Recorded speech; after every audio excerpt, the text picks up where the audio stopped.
You've spent years trying to become holy. What if the Hebrew Bible never asked you to become the version of holy you've been chasing?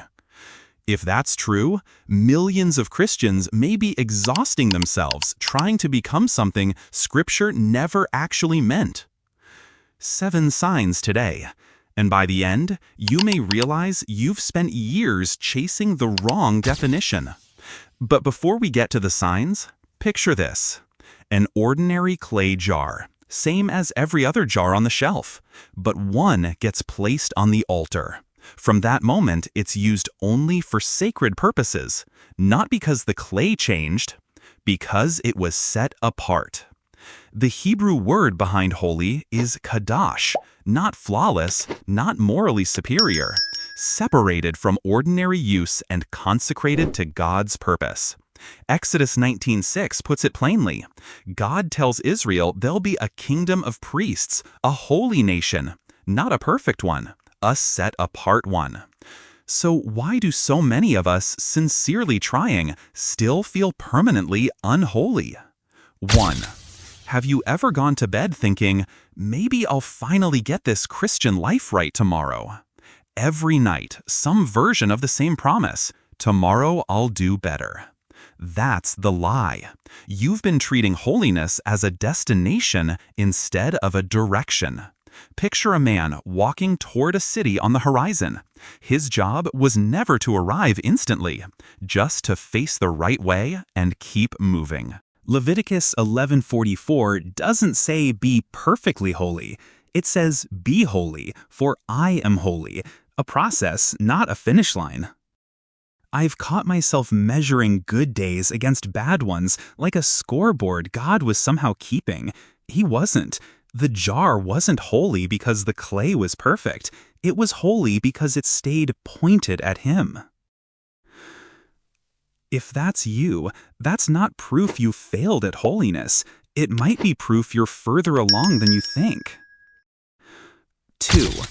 Everyone at church thinks you're doing well. You smile, you serve, you know the answers. But driving home, you wonder why you still feel empty. That's the difference between respectability and holiness. You've been confusing the two. Respectability you can produce on your own. It looks exactly like holiness from the outside and has almost nothing to do with it on the inside. Think of the good china in the cabinet, polished, always on display, never actually used. That's respectability. Kadosh is the plate on the table every single day, doing the thing it was made for. Isaiah 29:13, these people honor me with their lips, but their hearts are far from me. The most respectable person in your row on Sunday may not be pursuing holiness at all, and the one falling apart in the back, tears still wet, might be closer to it than anyone in the building. Stay with me. The next one broke a lot of us years ago, and some never got up from it. Subscribe now so you don't lose the rest of this. 3. You've been treating your worst failure as proof holiness isn't for you. Peter probably replayed that night 1,000 times. Every time a rooster crowed in his memory after that, he heard failure. Jesus never asked, "Why did you fail?" He asked 3 times, "Do you love me?" Not, "Are you pure enough?" "Are you still set apart for me, even after this?" Kadosh isn't destroyed by failure. It's only destroyed by turning away for good.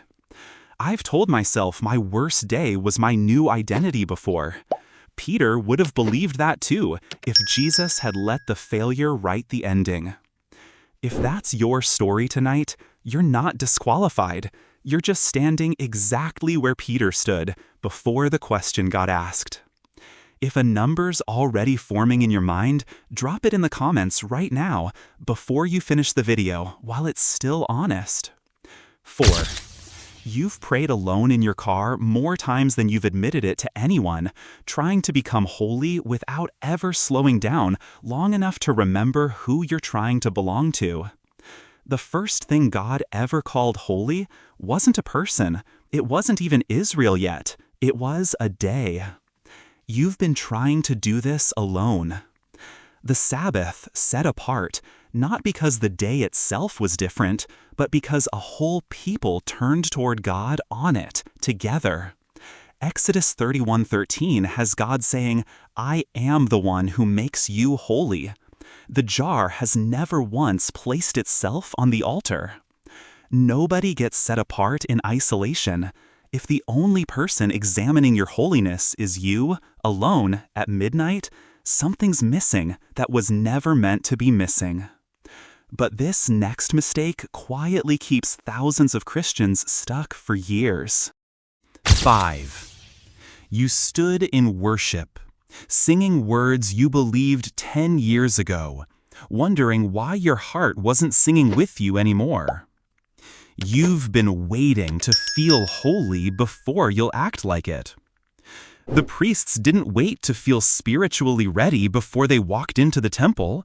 They walked in. They served. The presence met them inside the doing, not before it.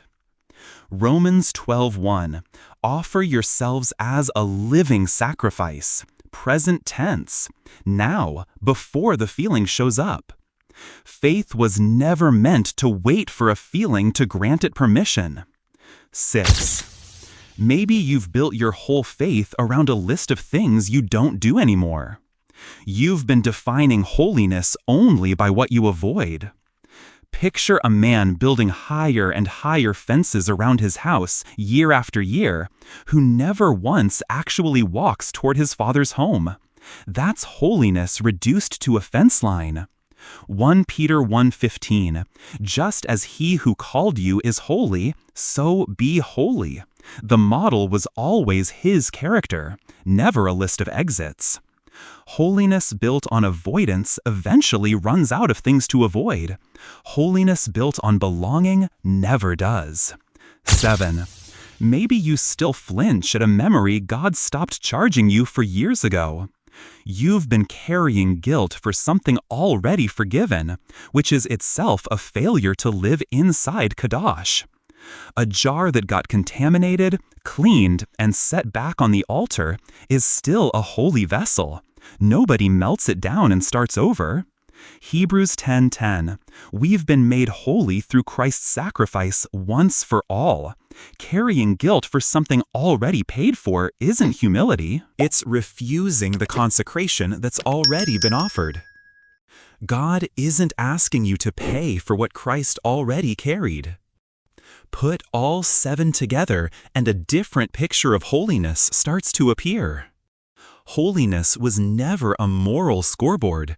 It's a direction you keep facing, one ordinary morning at a time, no matter what yesterday looked like. Kadash, set apart, not perfect, not spotless, pointed, returned to the altar every single morning, failures included, and left there long enough for something sacred to happen again. The jar never became holy because it was extraordinary clay. It became holy because it stopped belonging to itself. Neither do you. Lord, I don't want to perform holiness for people who can see me. I want to be set apart for you, pointed, returned, consecrated to whatever you had in mind when you made me. Show me what I've been confusing this with. Give me the courage to face you again with everything I'm carrying and just stay there. In Jesus' name, amen. Holiness begins the moment you stop asking, am I good enough? And start asking, who do I belong to? Which number found something you've believed for years? Just type the number. I'll know exactly what it means. And if someone you know gave up on holiness because they thought they'd never reach it, tell them the truth. They were never supposed to reach it. They were only ever supposed to return to it. Subscribe to Guard Your Spirit. Next time, the New Testament word for grace, and why what most people receive as comfort was originally something far more demanding and far more transforming than anyone told them.